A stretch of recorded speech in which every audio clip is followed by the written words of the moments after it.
Starting. Oh, yeah. And then let me pull up the stream manager. Bang it up, bang, bang, bang. What's up, everybody? Welcome back. Yeah, we're super excited to talk about The Humans this week by Tom Neely and Keenan Marshall Keller. We all have copies that we got at HeroesCon this year. We met these guys personally.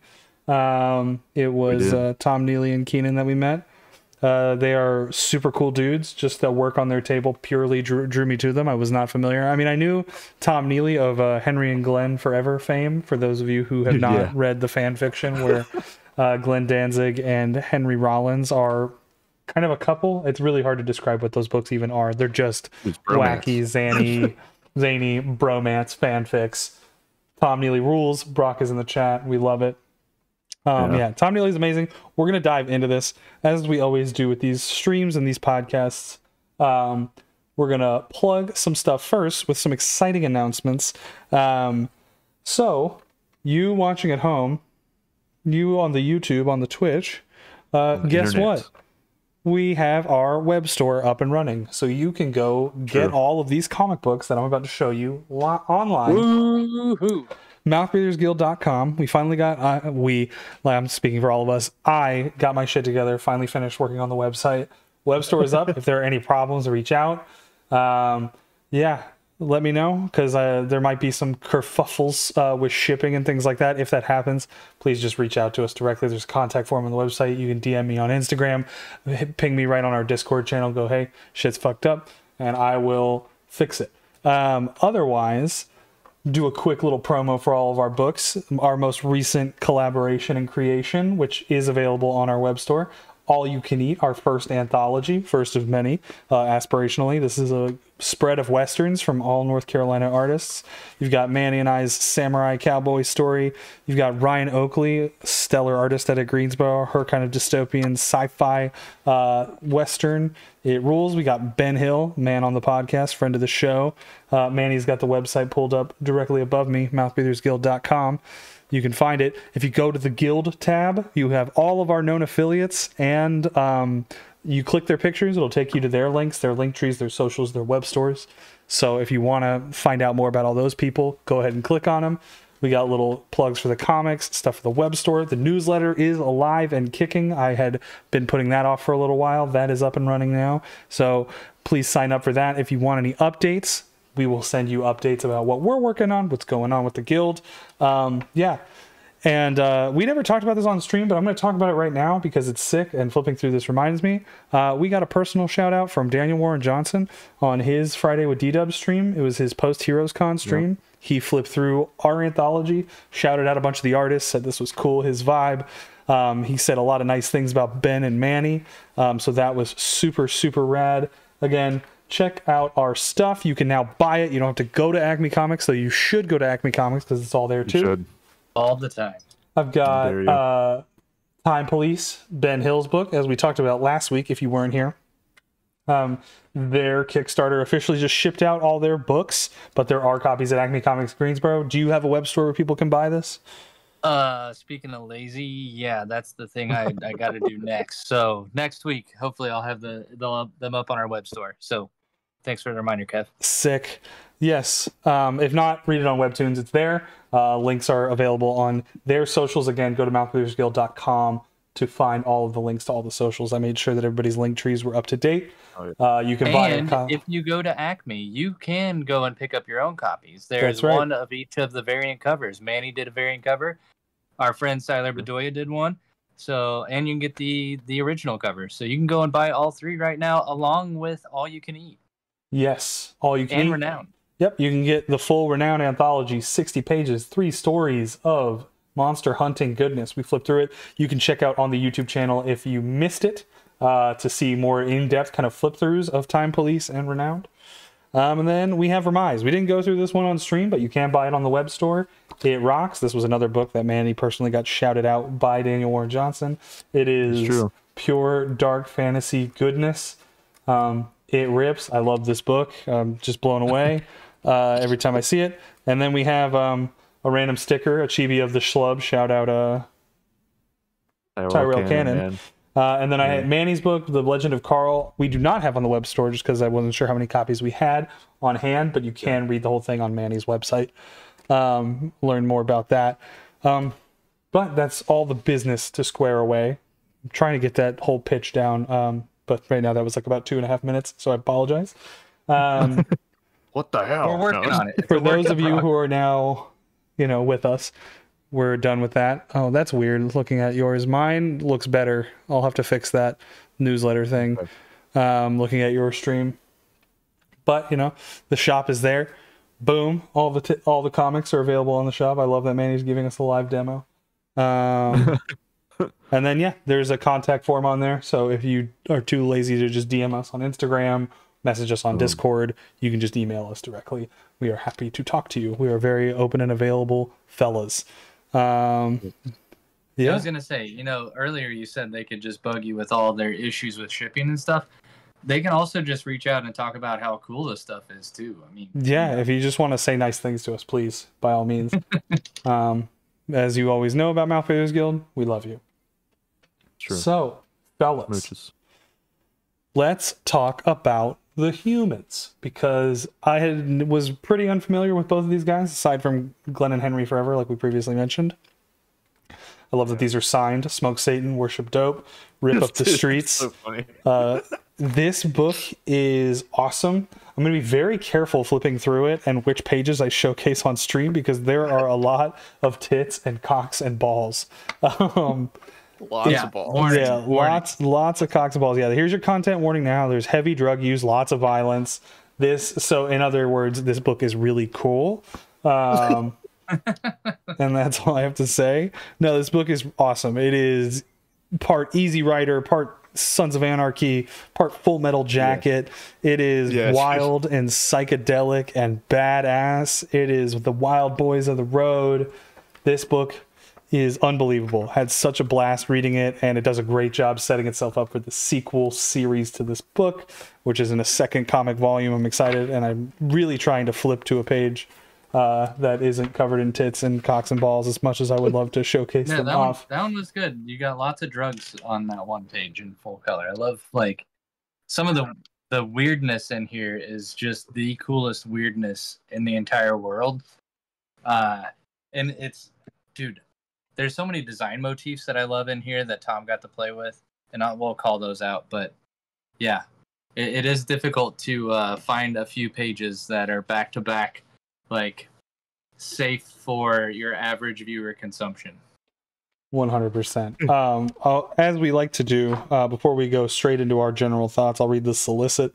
The humans of the high-octane, no-holds-barred, ape, biker gang, chopper ride into 70s exploitation genre bliss. Follow Bobby, Johnny, and all the humans as they fly down the road to oblivion on a ride filled with chains, sex, leather, blood, bananas, and chrome. If that doesn't sell you on this book, then I don't know what will. Hopefully our discussion will push you to find a copy of this book and read it. It truly is like outlaw with a capital O comics. It's great. Yeah. That's fun. That's a fun time. I was just reading it, just looking at the hand lettering going on. Oh man. Everything. It's beautiful book too. Well put together. And so much fun. For as genre exploitative as it is, there really is some depth to this book that sets itself up well. We'll kind of get into that. But we have a core character who is back from Vietnam in their kind of ape world equivalent. There's not too much logic explaining why the apes are the dominant class here and why they have humans as slaves, as they call them, skins in the book, which I think is hilarious. Yeah, that's so good. Look at the book while you flip pages, man. We just saw Dawn getting schlorped. Look, I'm trying, okay? Look, Brock, we can't all... like I said, this is going to be a very difficult book to talk on video. I wouldn't be surprised if it gets pulled from YouTube after it's uploaded, because there is so much cock and ball. There's a lot. And just tits, hilarious tits, too. The drawings are great. It's so fun. But, truly, just genuinely impressed by this book. But yeah, it begins with a great black and white little kind of preview. I'm wondering if it was the ash can. Like that was kind of my thought. Yeah, I felt like that was almost their pitch for the rest of the book, right? Because it's a very simple setup. It is their local roadhouse bar off of Route 66 outside of Bakersfield, California, which I don't think is Bakersfield on Route 66. I don't know. Somewhere outside of Bakersfield is what the pages say. But we've got a biker gang that rolls up, harasses a local roadhouse and gas station. And the humans roll in and they settle the score. They have their local communities back. We got a great little knife fight, chains, hyper violence, oozing with style. Like Manny said, the hand lettering. Yeah, this book is sick. A lot of thought, a lot of love going on in these pages. Good. Can I tell you, like, I was, even with the ash can, it was really cool to see the unique characters that, you know, Tom could put together for this ape gang and even the rival gang. And they, like, Tom and Keenan are not afraid to cross the line in most genres. Because even with the Ashcan, like, the Ashcan's not, I would say it's very tame compared to the rest of the first volume with what they do. You know, it's your standard fight. There's knives, there's things like that. But one of the apes, like, wraps his fist in chains, and it's 3-on-5. And one of the rival gang members is a female ape. And when the fight starts, like, they legit punch, like, show the female ape just getting decked with a chain-wrapped fist. And I was like, okay, so that's, they're not afraid to, like, sort of cross some of the lines there. You know, usually when you, oh yeah, and she gets a knife through the hand too. So there's just little things, you know, usually you try to steer clear. Ladies are kind of one of those things you, when these books you objectify. And in this one, she's just right in there with the rest of them, which I thought was really cool from the standpoint of, you know, biker gangs. It doesn't matter who you are. You got to be tough as nails to be in a biker gang. But to, like, have that as a part of your pitch where, you know, we're not afraid to show violence against, I guess it helps that they're apes. So it's like, you know, female apes and male apes, they're all just going to get treated the same. I don't know. But that one I was a little shocked by. And then we got into the rest of, like, the actual Image run. And I mean, I have to give it to Image for being willing to, you know, widely distribute this book, because I think it would have been, if Image wouldn't have taken it, I don't know out there who would have been like, yes, and put as much into, like, backing this project. I mean, I don't know. Fantagraphics put out Red Room, which is pretty jarring. Yeah. And then who put out Crossed? Was that also Image? I think that was Image. That is, Crossed is still, yeah. I don't remember the publisher, but I'm 95% sure it was Image. Published by Avatar Press. There you go. Fuck? Huh. Interesting. I don't. Are they still a thing? I don't know. I just want to, number one, got to shout out Tom. Like, Keenan and Tom, like you said, Kev, super cool guys. Oh, yeah. Tom's work, especially when you just flip to that inside front cover, I absolutely love seeing, like, his pencil work. Oh yeah, dude. It's great. So cool. And then when you ink on top of that, it just, you know, part of me wishes there was some holdover from the pencil stage, but I you know, I'm not going to ding him on that. I've seen the inks. I almost feel like, who colored this? Did Tom color this as well? No, it was Christina Calantes. Yeah. I'm not going to bag on the colors, but man, just his inks, his raw pencils from Tom are so freaking cool. And I know Brock and I went over to his table and seeing, like, the scale in which he worked. You know, usually mean, Manny, what's like the biggest size you've worked on? Like 12 by 18. And I know, like, he was Comic working stuff. on, what was he working on? Like 24 by 36 or something massive. Giant. And dude, his amazing stuff. But seeing like he's working that size, and I think that also is so cool. Thinking about him hand lettering all of this, just that it's all done by hand, and that just lends so much to, I think, this world and how unique it is. Yeah. Yeah, and I mean, again, with that Glenn and Henry Forever, that's like some real underground indie shit. So, yeah, it is. Like, these guys come from the real outlaw comics kind of stuff. Yeah. In the best way. They ain't scared. They ain't scared, man. Do what they want, man. They do whatever they want. We got an ape doing a line off of this girl's ass. Yeah, man. Well, and that one that you're on, Kev, those are those 2-page spreads that I just think really lend something to this type of book itself. He does it multiple times.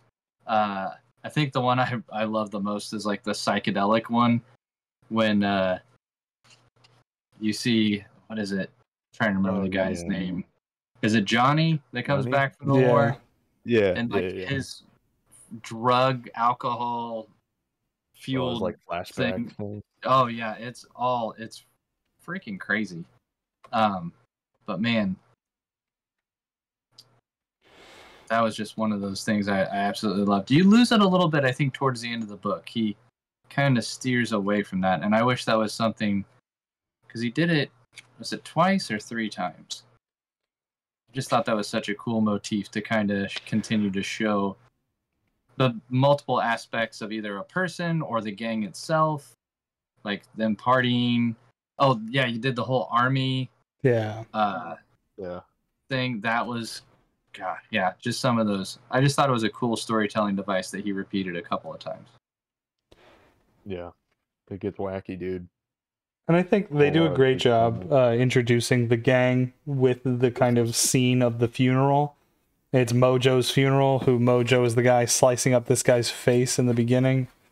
Where he says, stop cutting yourself, which I thought was really funny. Slicing up that guy's face.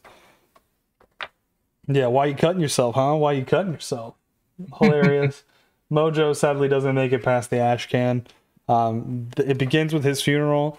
I loved the poem that Mara wrote. I mean, they just nailed the beat poetry thing. It's very, Ken Kesey, Jack Kerouac. Ain't no shame in the game for the ape that plays it hard. To those who burn rubber, dirty, greasy, and scarred. For the mate who won't wait to get the getting on. For the few and the far between, the low down, dirty, and mean. For the freaks who make the scene, for the apes who play to the end. Kiss the reaper on the lips, making demons of your friends. For it's the joy of the joint and the ice in your scotch, the quick wind in your hair, the long ride on her crotch. It's all for the things that make life not dead, so have no regrets on the final bed. No shame in the game for the human that falls, for they'll never stop writing, never left us at all. Mojo, human in life, human in death. Ride on, brother, ride on.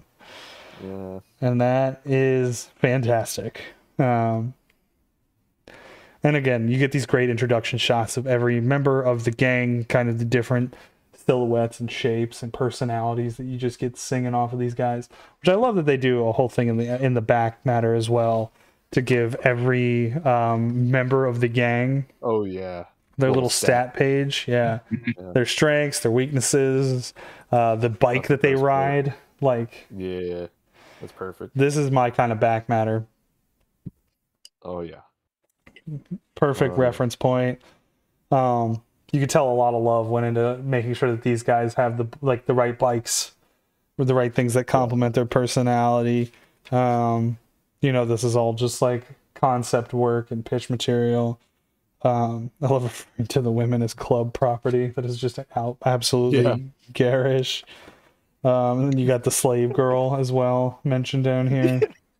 Well, I just loved what is it? Peg is Johnny's girl and Queenie is Bobby's old lady, and it's like just using some of that nomenclature that biker gangs would co-opt, right?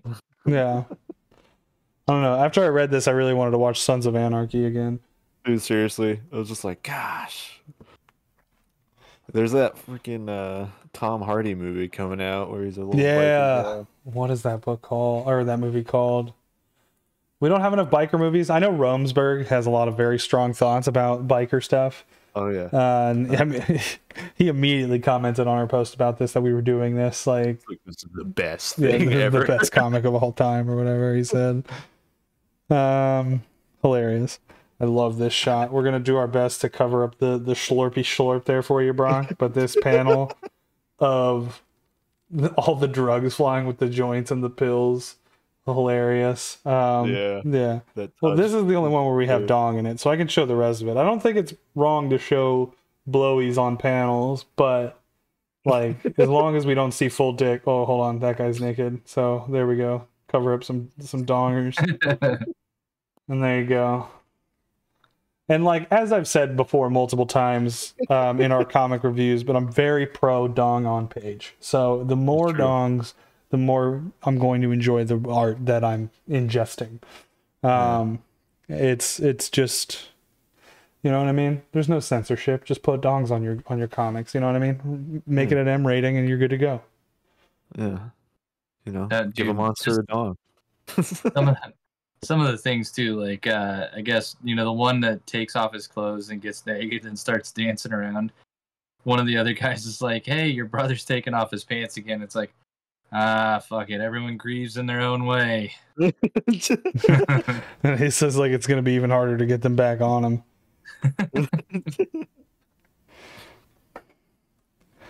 And you know, yeah, this setting up the two gangs, and it was kind of cool too, seeing the ash can and then going right into the actual book, because you do see some familiar faces in the rival gang, the Scabs, and I honestly wish like these guys would have popped up again later on, just within the first run. I can't remember if we'll see them again in the follow-up. Have to go read through that one fully, but just even the rival gang, again, talking about how distinct these guys are. None of them look like, oh, this is just that guy with you know, more sideburns. So like same face syndrome, is that what you're? Yeah, exactly. Yeah. Well, we had another dong. I didn't cover it. I'm sorry. I need to cover those dongs. I mean, is it technically wrong if they're monkey dongs? You know what I mean? I don't know.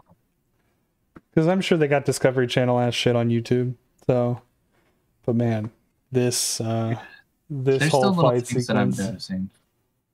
I love this. Setting the tone. Yeah. Wiener is wiener. You know what, Brock? nobody likes a tattletale. You know what I mean?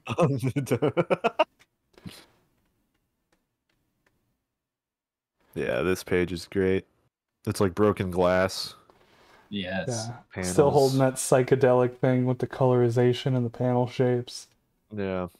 Very 60s Technicolor. I love it. Hear that? Kill Bill alarm going off. That's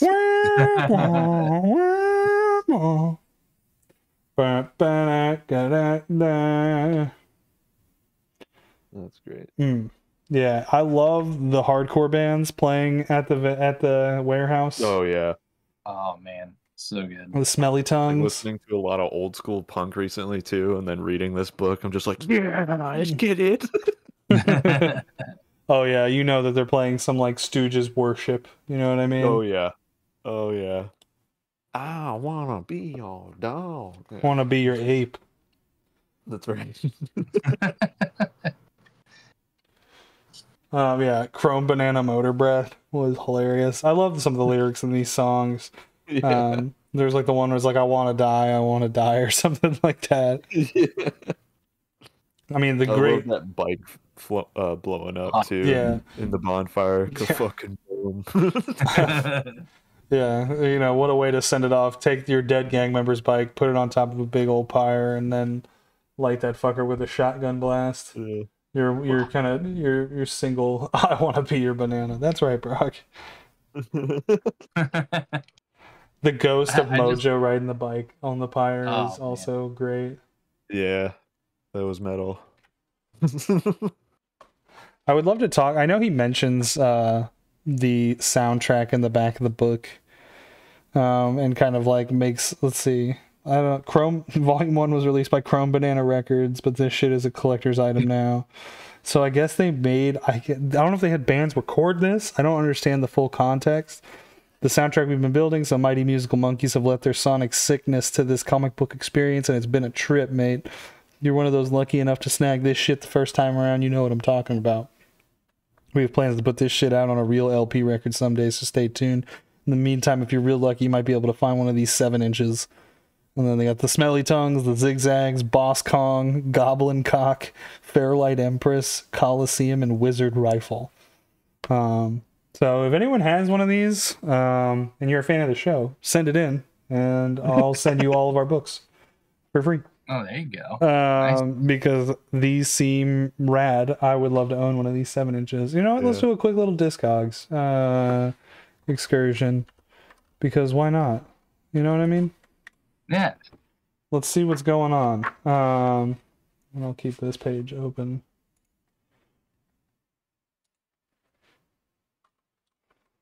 The Smelly Tongues. Okay, Smelly Tongues. Let's see what you got. Smelly Tongues. Nope, I don't think there is an official 7-inch. Unless it was so small time. Yeah. I mean, so this was a band from 1989. Waterfront Records. This EP. Oh. Yeah, there's cheap copies online. Okay, you know, that may be something I can add to my collection. I wonder if the LP ever released. Still be working on it, maybe. Yeah, I don't know. Well, I'll have to do some more digging. There's a bunch of results that come up when you look up the humans, so... Weird that one.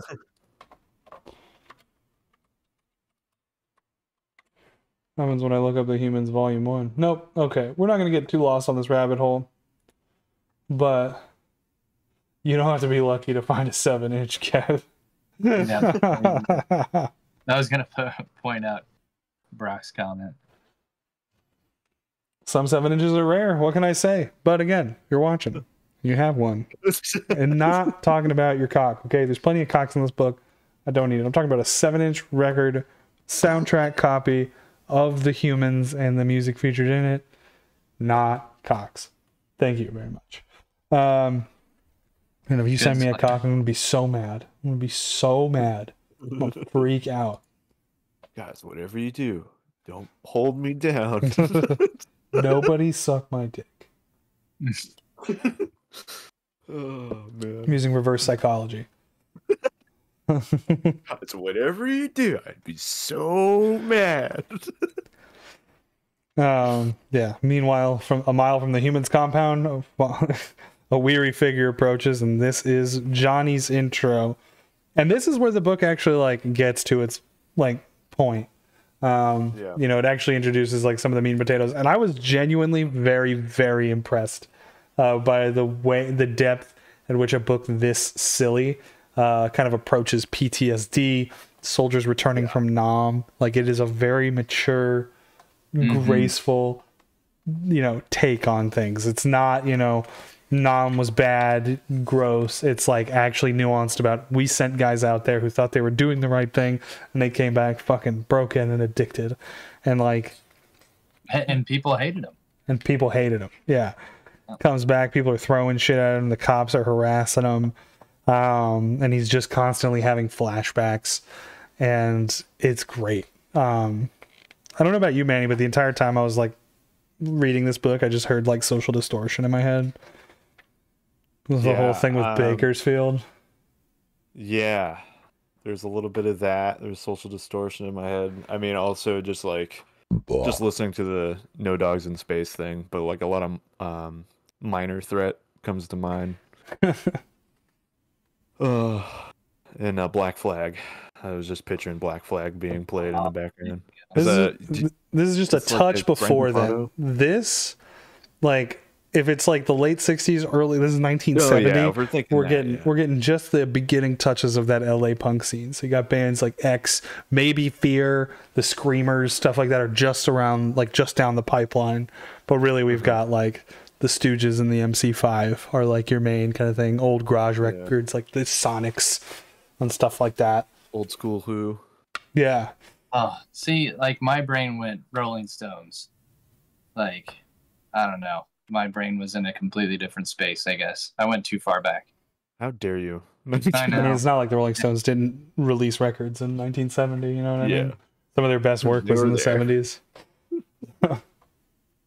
Well, Sticky Fingers was like 71, 72.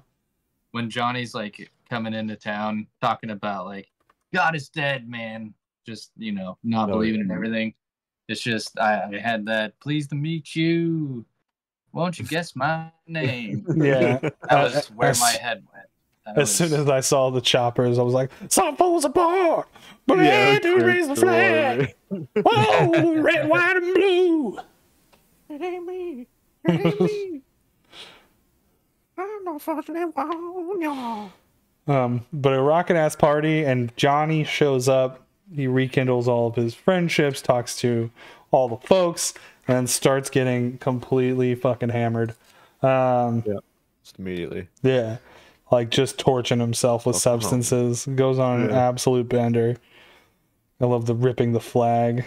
Yeah, I loved the onomatopoeia on the flag rip, the tear rip. Yeah. I think, again, just talking about some of my things that I love the most about comic books, it is onomatopoeia that is, you know, hand-drawn, and you get so much of that. Oh, yeah. Dude, I love, like, when he puts the jacket back on and, you know, goes to crowd surf. You get that guitar riff or whatever. They're 1, 2, 3, 4. Like, that was just awesome. Seeing him tossed around by the crowd, or, you know, by the gang. Being able to see the stage with the zigzags on it as they sing, I thought that was so cool. Yeah, what was the song they were singing? He's like screaming like, I want to die or something. Let's die, let's die, let's die. Let's die. Awesome. Middle fingers up. I mean, yeah, stage diving. This also just reminded me of being at the Blood Ritual show a couple weeks ago, and Ben Roberts, our friend of the show, lead singer of Blood Ritual, comic creator, just fucking eat shit diving off the stage. Oh no. Just diving headfirst into the crowd and barely getting caught, and just going straight to the concrete. There was no surfing. It was more of just a stage dive. Just a full bomb. Yeah. Love that dude. Ben, if you're watching, I kiss you. We love you.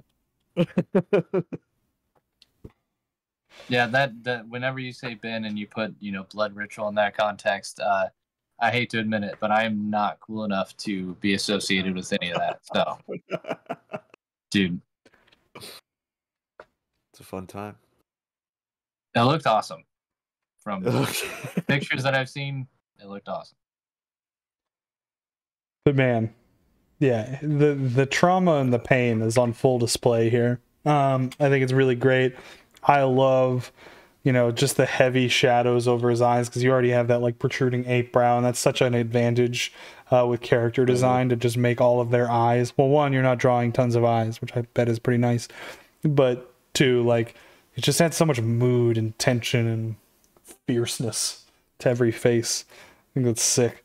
Man, I love this panel with you get the silhouette, the flared nostrils. Oh, so good. The silhouette of him around the fire and all these people dancing, and that is just great.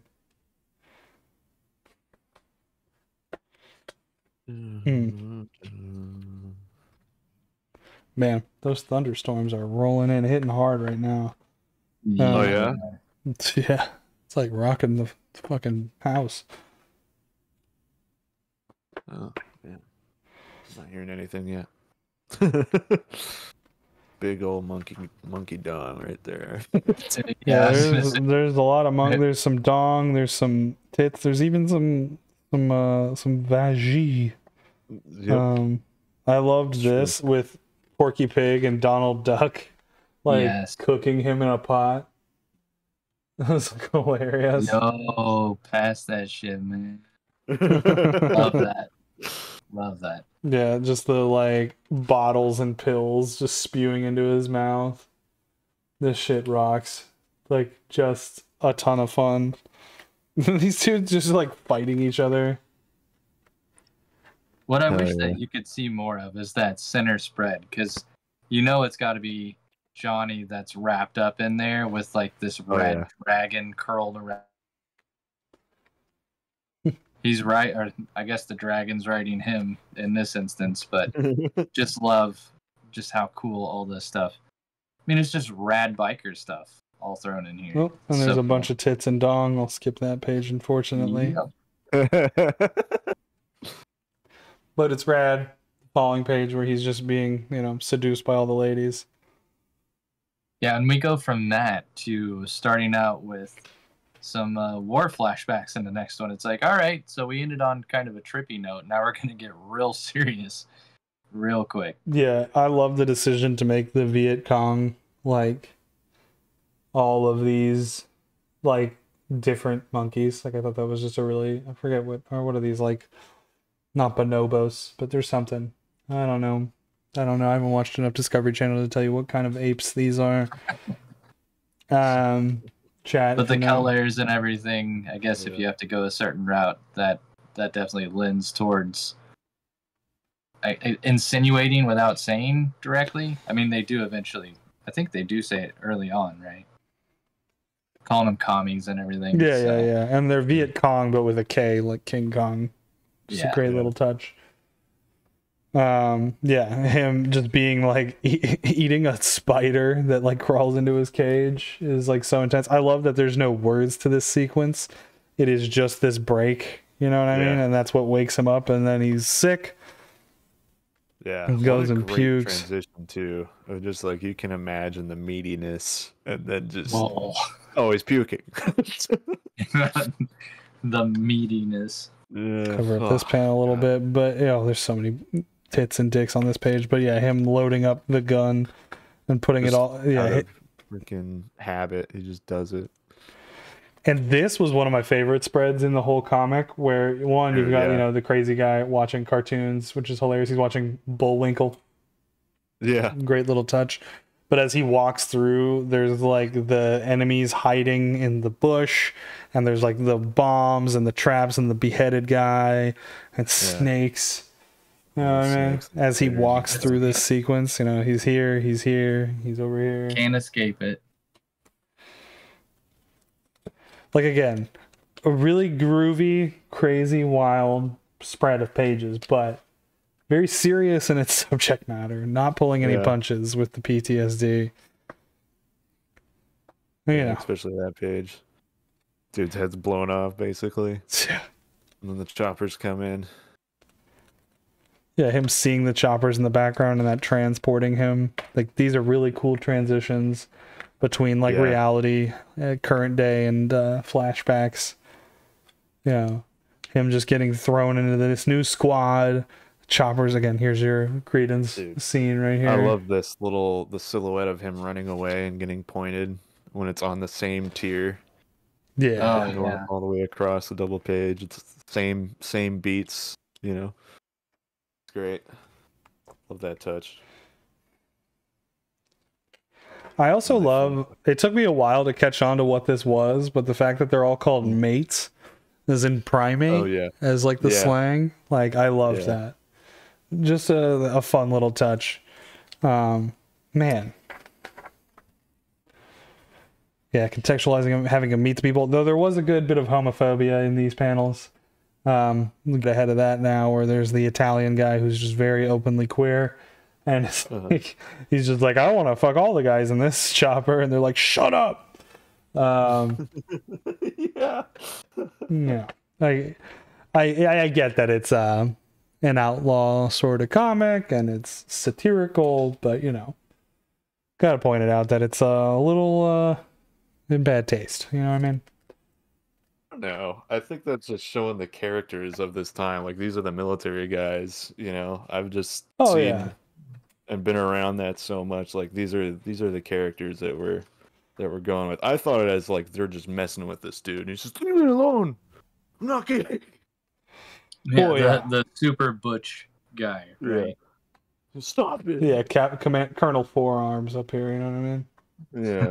Yeah. And again, Keenan likes playing with some of this stuff too, where you get all this lighthearted banter, you get these guys all hanging out, and it kind of gets serious, and then you turn the page and there's freaking a bazooka launched right at one of the helicopters, and shit gets real quick. Yeah, everyone that he just met is now dead. Yeah, the guy getting shot in the head was crazy.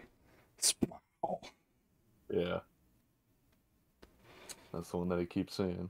And then, of course, my favorite onomatopoeia, I think, in any comic is the bra-ta-ta-ta-ta-ta-ta-ta. Or when it's I love K, it it's when it braka, breaks braka, the braka. panels too. Like it's used to divide the 3 panels and then the mid panel all the way to the bottom. And the rat-a-tat-tat, like all the way up to the kadoom. Great. I like it when he's using the onomatopoeias when they're riding their bikes, and it's also splitting the panels with lettering. Yeah, I'm a fan. There's a good page in that in the beginning. There was something I forgot to call out in the ash can as well. And I don't think we have to go all the way back for what I was going to call out. I'm trying to watch the stream to see where Kev's going. Yeah, what in the ash can? Well, so you were talking about the room, so if you want to show that off. And then there was one thing I forgot to point out about the name of the bar. Oh, yeah. There's Kong's Gas.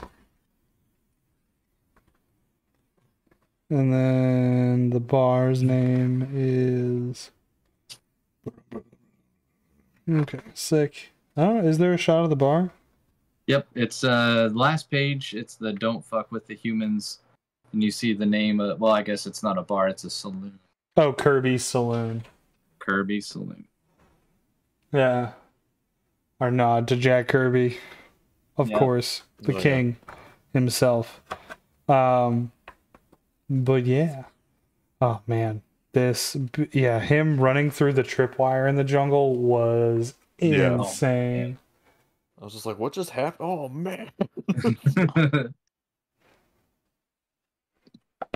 And then he's got the X's in the eyes, man. It's great. Why not? And that snaps us back to reality. And that transition is great. Oh, man. I love that. Yeah, him holding his dead homie's head, and it's just a cup of coffee. Jeez. And we get this kind of like, they're designing acid meth, which is hilarious. Yeah. They're like, it makes you trip like acid, but it's like speed. They call the drug spasm, and it just makes these skins have these horrific feral freakouts. Yeah. It's a psychobilly freak out, man.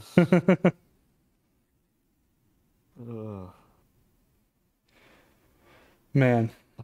Yeah. And we see Johnny's bike. Again, I don't know. I think it was just an issue with the stitching of the pages. I'm doing my best to kind of like get this full look, man. There's a lot of that. Double pages. Yeah. Any of the double page spreads kind of suffer from the binding in this book. Yeah. Which is a bit of a bummer. And comic artists, something to keep in mind when you are doing double page spreads. You got to check with the printers how those bindings are going to get stitched together. You know what I mean?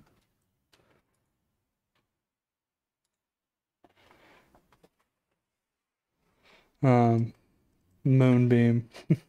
I love the monkey's paw as his the keychain. Yeah, the keychain. And then you've got your Easy Rider shot, the fella's riding out. Welcome to the skin cage, baby.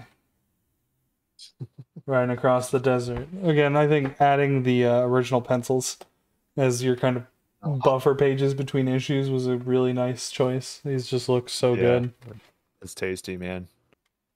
I just love how Sane, like, he's kind of loose with them wheels. You know, he's not like perfect with it. It's nice. A lot more character. Good. Oh yeah. Yeah, makes him feel alive, you know. Yeah, it's got a little bit of wiggle in the lines. I'm a fan.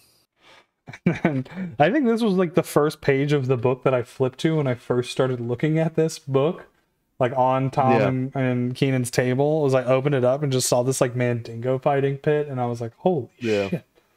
He's beating him with a leg. We both saw that and we were just like, all right, give me 2. Yeah, I immediately knew. I was like, give me every book that exists of this series. I'm in fully 100%. Yeah, insane. And I think I literally said, oh, damn, there's a lot of dong in this book. And then Keenan was like, yeah, man.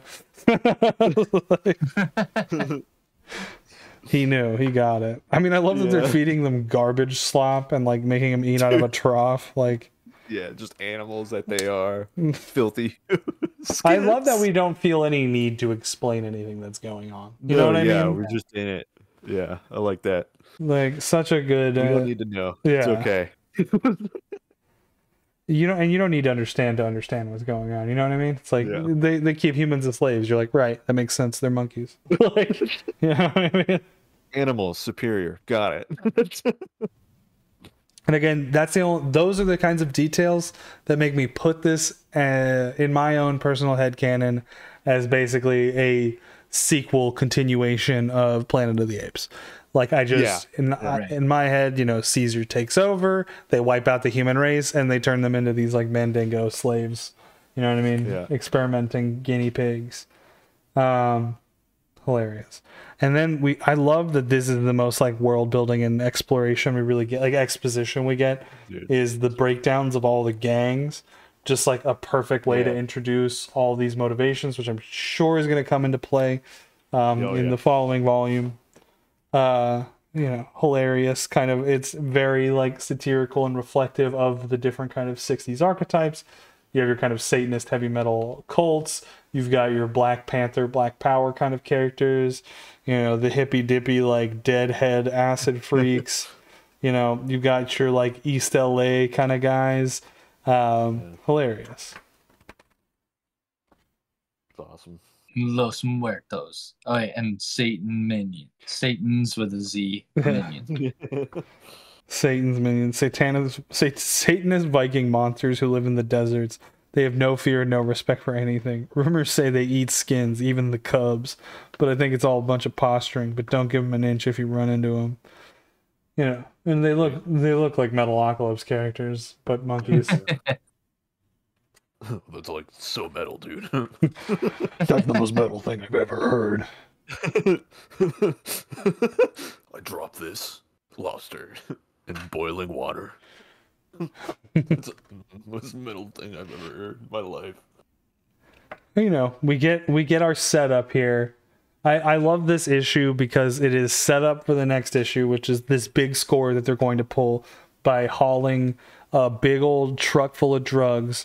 Like basically from Mexico to another spot of the desert, and they're the only crew that could possibly run this protection, is the way they like posit themselves.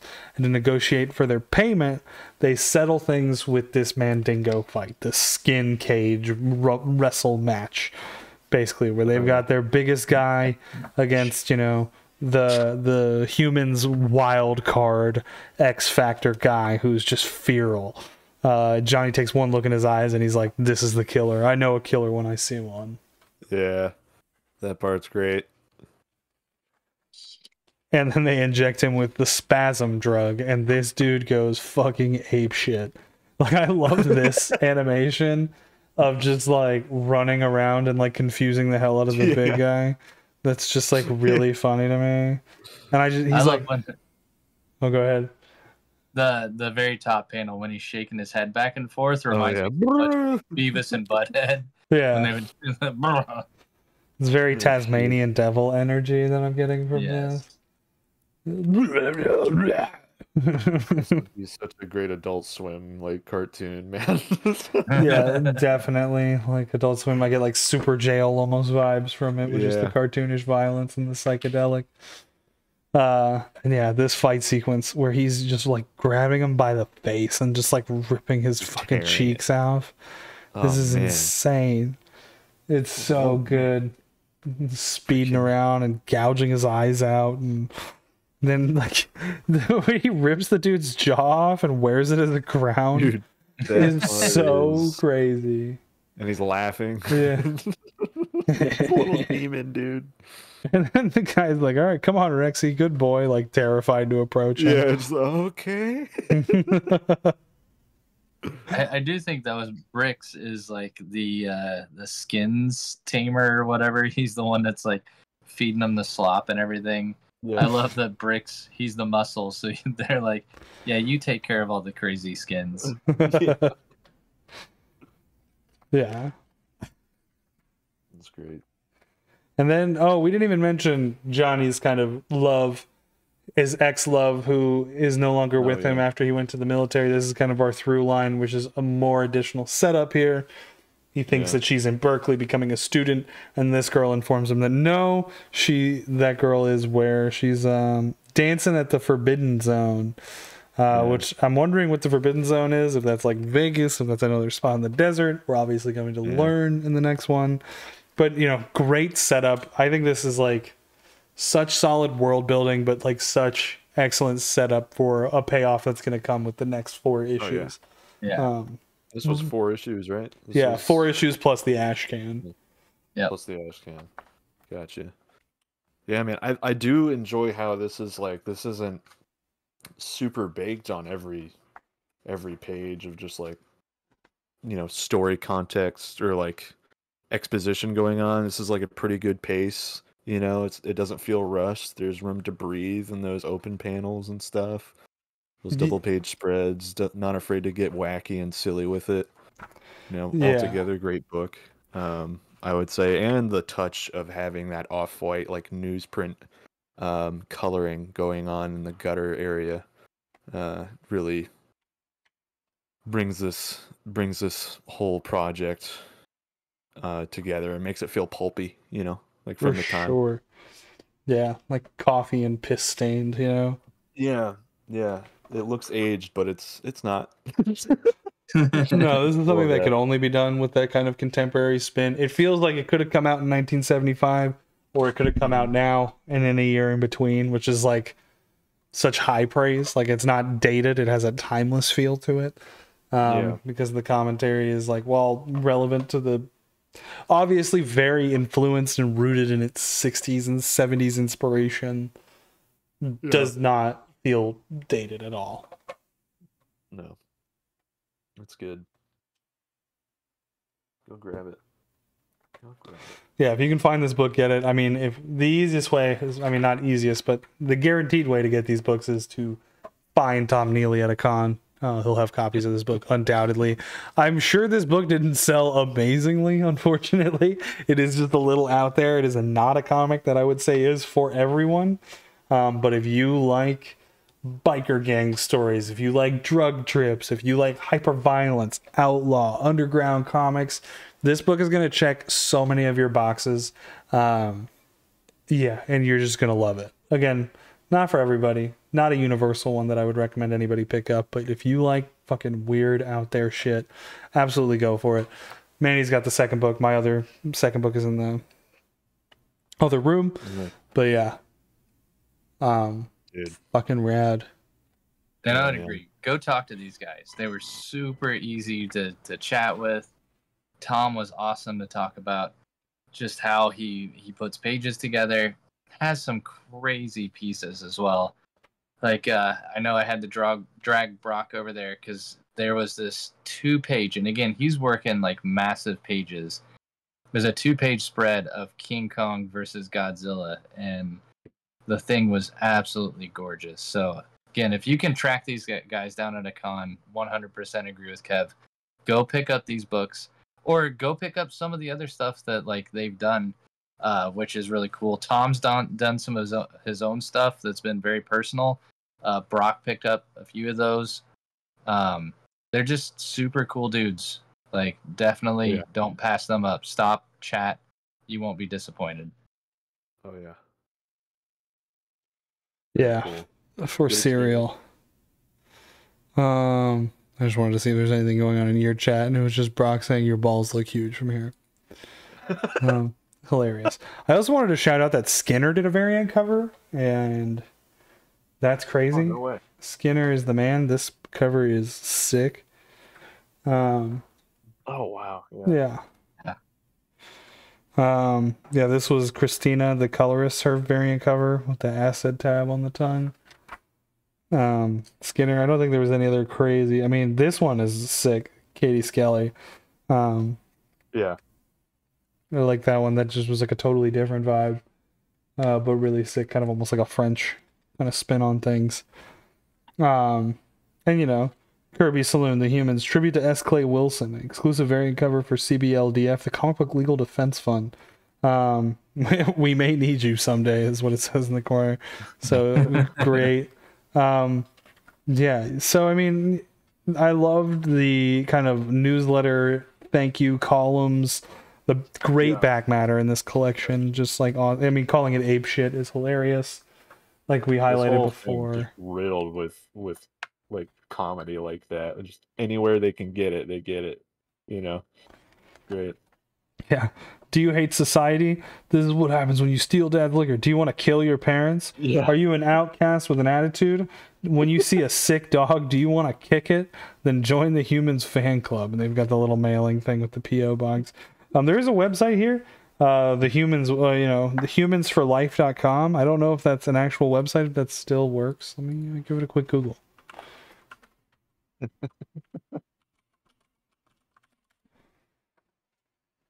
That's great. Dude, I love... Finger and he gives him a thumbs up. Yeah. Nope, the domain is not available. So Humans for Life, don't go there. That's a shame. But I'm sure you could find a way to get your hands on this comic. Odds are your LCS won't have it. They might be able to order it for you. Anyway, yeah, can't recommend this book enough. The thank yous and the fuck yous, hilarious. Death to nerds, Johnny Ryan. Yeah. I mean, hilarious. These guys, which is funny because these guys are pretty nerdy, very like kind of low key guys, to be completely honest. Self-deprecating. I love reading a little bit of their bios. Like, you can learn all about them in like their first sentences of each one. Keenan Marshall Keller is known by most for nothing because nobody knows who the fuck he is. That's super funny. Just and then Tom Neely, a self-publishing veteran under his own imprint, I Will Destroy You, has been making comics longer than you've been paying attention. Just these guys are freaking cool. So fun. Yeah. So again, this book's great. Can't recommend it enough for those who would be interested. If none of what we've talked about with psychedelic drug use, very cartoonish violence, excessive graphic nudity, biker gangs, drug use, counterculture, exploitation, genre tropes, if that doesn't sound like something you'd like, then get the fuck out of here. Why are we friends? I do want to call out Christina Calentes. I'm assuming that's how you say it last name.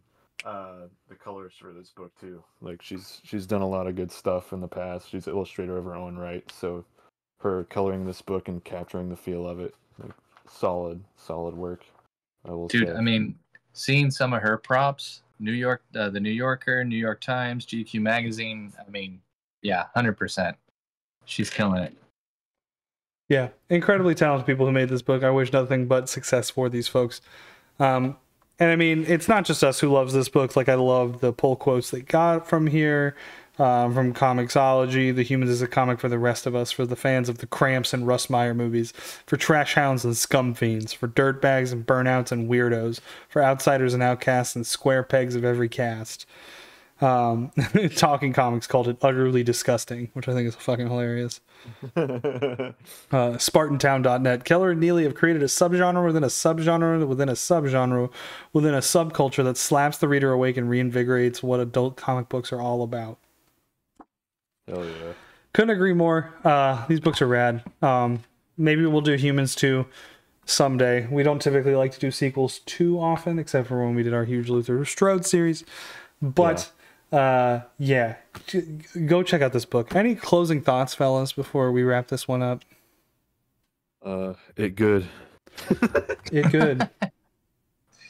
I've said it multiple times. Like, these guys are awesome. Picking up this book, I didn't. It definitely, looking at it and understanding like some of the plot. I don't know this would be my first go-to, but I'm so glad I did. It's crazy. It's acid. It's trippy. It's metal. It's punk. Like, it's everything that is just freaking, that making creator-owned comics or making something for yourself really means. Like, you get to go out there, you get to do what you want, and put out something that you can be like, yeah, dude, we came to do this, we did it, and it's freaking ours. And I don't feel like Keenan or Tom, really held back on anything when you look at this book. So super cool. And it is a comic book that makes me want to make comic books, which I think for people like ourselves is something that we all kind of look for. You know, what inspires us, what makes us want to go make cool shit, and it's cool shit like this. Couldn't have said it better myself, and that's some of the highest praise one artist can give to another. So Tom, Keenan, if you're ever watching this, and if you made it through the full hour of this, thank you for making this book. We love you. Hope to meet you again at another con. Otherwise, I guess that's us. That's it for us. We are signing off. Again, I'm going to plug the website one more time, mouthbreathersguild.com, to get any copies of our books, which I will flash very quickly on screen with this bountiful spread of books. Time Police you can get on Ben's web store when that's up. Otherwise, read it on Webtoons. Find it at Acme Comics Downtown. Find any of our comics at Acme Comics Downtown. Manny's flashing that website one more time for us. Mouth Breathers Guild, we love you. That's right. Signing off. Till next time.